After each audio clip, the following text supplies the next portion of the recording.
So now that we're letting objects have some extension, right? So we have extended objects, they're not simply point particles anymore.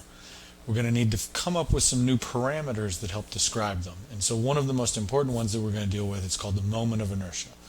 So the first question is, well, what is the moment of inertia or the rotational inertia? And so right up front, let's emphasize moment of inertia and rotational inertia mean exactly the same thing. So don't be confused into thinking that they're two separate things. They're just different ways of saying exactly the same quantity. So what is it that quantity is trying to tell you? Well, it's a measure of how easy it is for an object to rotate.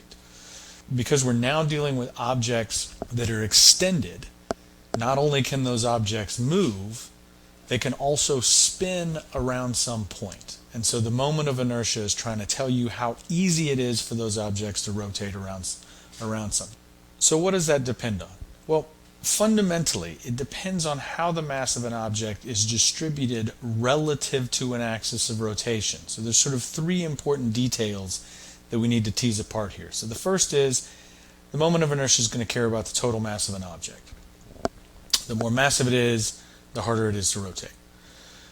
Two, it's going to care about how the mass of that object is distributed. And what we'll see is the more you bring the mass towards the axis of rotation, the smaller the moment of inertia is going to be. The more you move the mass away from the axis of rotation, the harder it's going to be to get that object to rotate. And so the third thing is, well, it cares about what axis your object is rotating around. One of the things to keep in mind is that when we say the moment of inertia of an object, what we really mean is the moment of inertia of an object about a specific axis of rotation. So again, it's one of these phrases that will often drop the about the specific axis of rotation, but that's always really implied, right? Because if you pick a different axis, as we'll see, you get a different value for the moment of inertia.